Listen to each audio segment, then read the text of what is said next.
Tuhan Yesus, terima kasih buat hari ini hingga kami masih bisa bernafas dan masih bisa menikmati semua kebaikan Tuhan. Tuhan Yesus, sebentar lagi kami akan mendengarkan sebagian dari firman-Mu.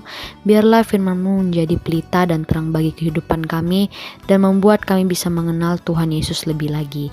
Terima kasih Tuhan Yesus, kami berdoa dan mengucap syukur. Haleluya, amin. Shalom semuanya, Lion Kids Philadelphia, Lights of the Nation Kids.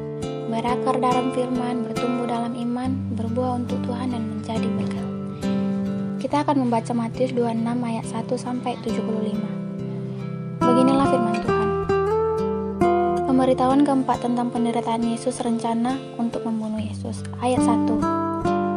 Setelah Yesus selesai dengan segala pengajarannya itu, berkatalah ia kepada murid-muridnya, "Kamu tahu bahwa 2 hari lagi akan dirayakan Paskah, maka Anak Manusia akan diserahkan untuk disalibkan." Pada waktu itu berkumpullah imam-imam kepala dan tua-tua bangsa Yahudi di istana imam besar yang bernama Kayafas. Dan mereka menundingkan suatu rencana untuk menangkap Yesus dengan tipu muslihat dan untuk membunuh dia. Tetapi mereka berkata, "Jangan pada waktu perayaan, supaya jangan timbul keributan di antara rakyat." Yesus diurapi. Ayat 6. Ketika Yesus berada di Betania di rumah Simon si kusta, datanglah seorang perempuan kepadanya membawa sebuah buli-buli pualam berisi minyak wangi yang mahal. Minyak itu dicurahkannya ke atas kepala Yesus yang sedang duduk makan. Melihat itu murid-murid gusar dan berkata, "Untuk apa pemborosan ini? Sebab minyak itu dapat dijual dengan mahal dan uangnya dapat diberikan kepada orang-orang miskin." Tetapi Yesus mengetahui pikiran mereka lalu berkata, "Mengapa kamu menyusahkan perempuan ini? Sebab ia telah melakukan suatu perbuatan yang baik kepadaku. Karena orang-orang miskin selalu ada padamu, tetapi aku tidak akan selalu bersama-sama kamu. Sebab dengan mencurahkan minyak itu ke tubuhku, ia membuat suatu persiapan untuk penguburanku. Aku berkata kepadamu, sesungguhnya di mana saja Injil ini diberitakan di seluruh dunia, apa yang dilakukan ini akan disebut juga untuk mengingat dia." Yudas mengkhianati Yesus. Ayat 14.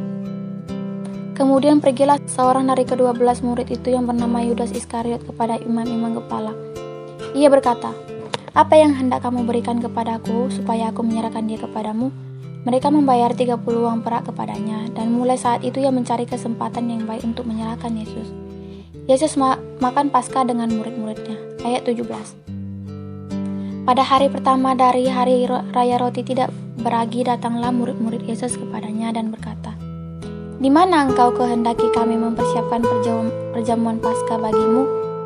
Jawab Yesus, "Pergilah ke kota kepada si Anu dan katakan kepadanya, pesan guru, waktuku hampir tiba. Di dalam rumahmu lah aku merayakan Paskah bersama-sama dengan murid-muridku." Lalu murid-muridnya melakukan seperti yang ditugaskan Yesus kepada mereka dan mempersiapkan Paskah.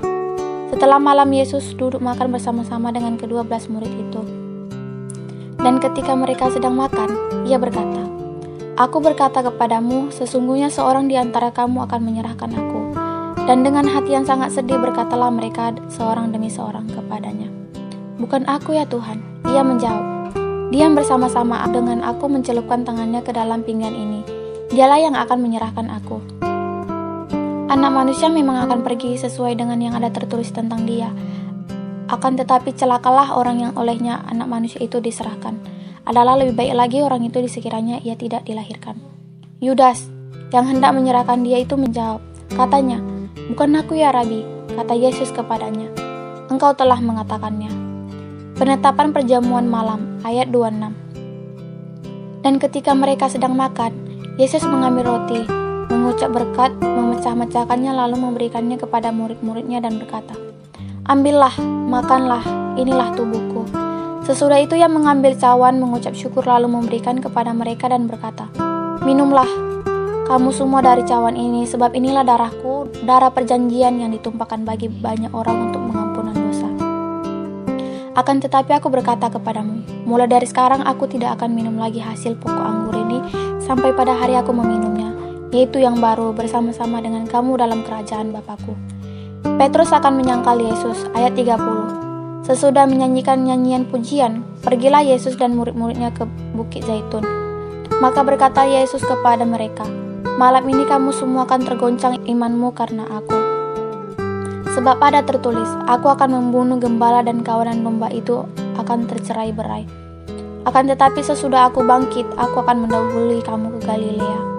Petrus menjawabnya, "Biarpun mereka semua tergoncang imannya karena engkau, aku sekali-sekali tidak." Yesus berkata kepadanya, "Aku berkata kepadamu, sesungguhnya malam ini sebelum ayam berkokok, engkau telah menyangkal aku 3 kali." Kata Petrus kepadanya, "Sekalipun aku harus mati bersama-sama engkau, aku takkan menyangkal engkau." Semua murid yang lain pun berkata demikian juga. Di Taman Getsemani, ayat 36. Maka sampailah Yesus bersama-sama murid-muridnya ke suatu tempat yang bernama Getsemani. Lalu ia berkata kepada murid-muridnya, "Duduklah di sini sementara aku akan pergi ke sana untuk berdoa."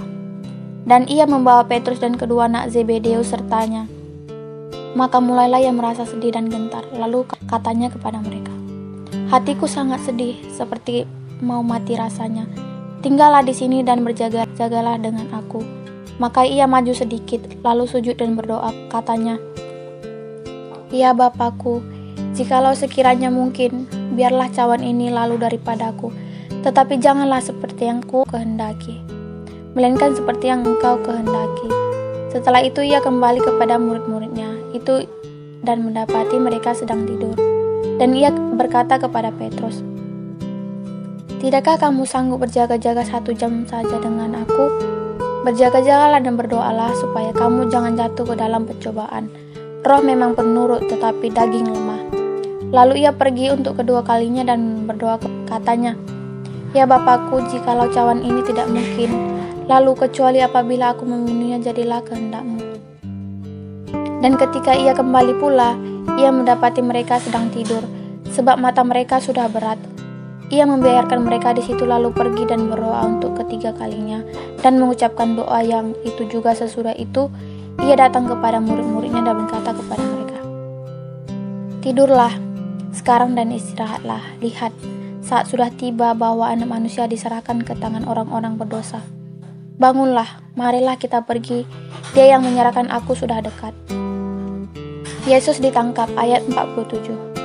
Waktu Yesus masih berbicara, datanglah Yudas, salah seorang dari ke-12 murid itu, dan bersama-sama dia serombongan besar orang-orang yang membawa pedang dan pentung, disuruh oleh imam-imam kepala dan tua-tua bangsa Yahudi.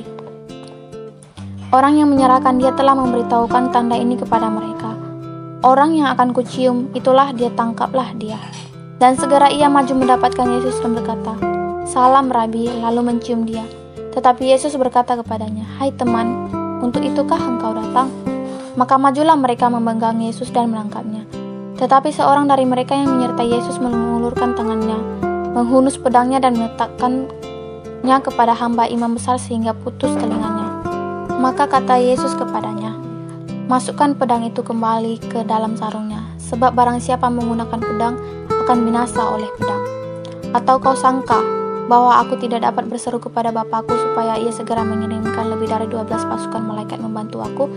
Jika begitu, bagaimanakah akan digenapi yang tertulis dalam kitab suci yang mengatakan bahwa harus terjadi demikian?" Pada saat itu Yesus berkata kepada orang banyak, "Sangkamu aku ini penyamun, maka kamu datang lengkap dengan pedang dan pentung untuk menangkap aku? Padahal tiap-tiap hari aku duduk mengajar di bait Allah dan kamu tidak menangkap aku. Akan tetapi semua ini terjadi supaya genap yang tertulis dalam kitab nabi-nabi." Lalu semua murid itu meninggalkan dia dan melarikan diri.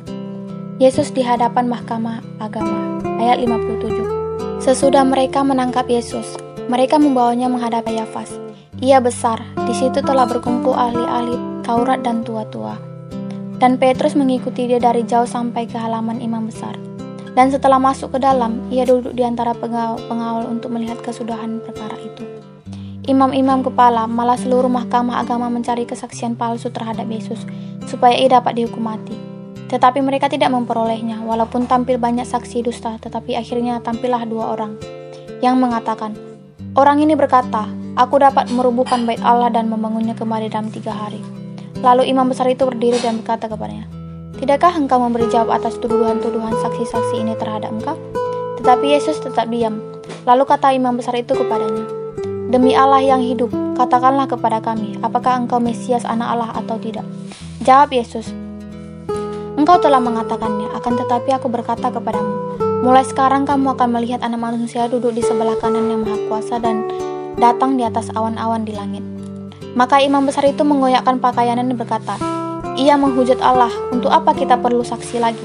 Sekarang telah kau dengar hujatnya, bagaimana pendapat kamu? Mereka menjawab berkata, ia harus dihukum mati. Lalu mereka meludahinya mukanya dan meninjunya. Orang-orang lain memukul dia dan berkata, cobalah katakan kepada kami, hai Mesias, siapakah yang memukul engkau? Petrus menyangkal Yesus, ayat 69. Sementara itu Petrus duduk di luar di halaman. Maka datanglah seorang hamba perempuan kepadanya. Katanya, engkau juga selalu bersama-sama dengan Yesus orang Galilea itu. Tetapi ia menyangkalnya di depan semua orang. Katanya, aku tidak tahu apa yang engkau maksud.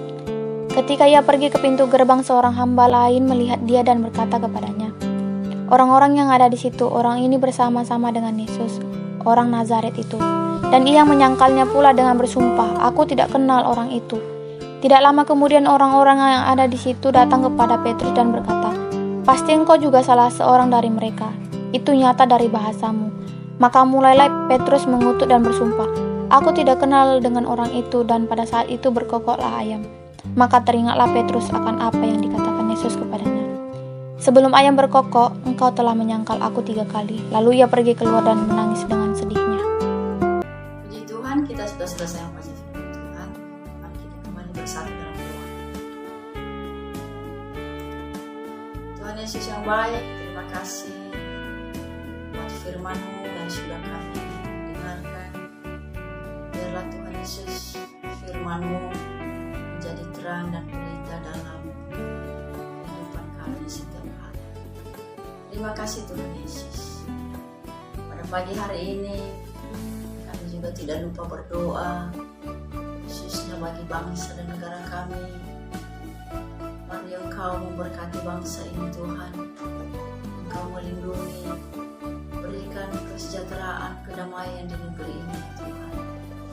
Lebih kami berdoa bagi setiap pemimpin kami yang ada, mulai daripada presiden sampai kepada pemimpin-pemimpin yang terendah sekalipun Tuhan. Kau sertai mereka, berikan mereka hikmat-Mu dan kebijaksanaan-Mu, agar mereka mengatur negara ini sesuai dengan kehendak dan rencana-Mu ya Tuhan. Biarlah dalam kepemimpinan mereka, seluruh kami masyarakat yang ada di negeri ini boleh kami merasakan, boleh kami damai Tuhan. Terima kasih Tuhan Yesus. Pada pagi hari ini juga kami berdoa di seluruh keluarga kami, sahabat teman-teman kami, dimanapun mereka berada pada pagi hari ini ya Tuhan Yesus. Kau yang menyertai, menolong, melindungi mereka Tuhan Yesus. Dan biarlah Tuhan Engkau yang memberkati mereka. Terima kasih Tuhan Yesus. Bapa, kami juga tidak lupa berdoa bagi setiap umat-Mu yang mengalami penderitaan saat ini Tuhan, dalam kesusahan, dalam penyakit, yang ada dalam pergumulan. Tuhan, Engkaulah yang menyembuhkan setiap penyakit mereka, dan Engkaulah jawaban di dalam setiap pergumulan mereka Tuhan, agar mereka juga Tuhan Yesus bersukacita di dalam Engkau. Terima kasih Bapa di sorga, kami serahkan semuanya ke dalam tangan-Mu. Tuhan Yesus, kami berdoa bagi setiap guru-guru sekolah minggu yang ada juga Tuhan. Berikan kami hati yang benar-benar mengasihi Engkau, hati yang benar-benar dalam melayani Engkau Tuhan Yesus, agar kami juga Tuhan Yesus boleh melayani Engkau sesuai dengan kehendak dan rencana-Mu. Terima kasih Bapa, kami serahkan semuanya ke dalam tangan-Mu. Dan Bapa di sorga, seluruh aktivitas kami pada hari ini ya Tuhan, kami serahkan ke dalam tangan-Mu. Dan Tuhan yang memberkati setiap apapun yang kami lakukan pada hari ini, dalam pekerjaan kami, dalam sekolah kami, perkuliahan kami, dalam pelayanan kami serahkan ke dalam tangan-Mu. Biarlah semuanya Tuhan Yesus menjadi kemuliaan bagi nama-Mu. Terpujilah Engkau Tuhan Yesus saat ini bahkan sampai selama-lamanya. Di dalam nama Tuhan Yesus Kristus yang berdoa dan mengucap syukur. Haleluya. Amin. Terima kasih. Sampai jumpa dalam pembacaan firman Tuhan selanjutnya. Tuhan Yesus memberkati.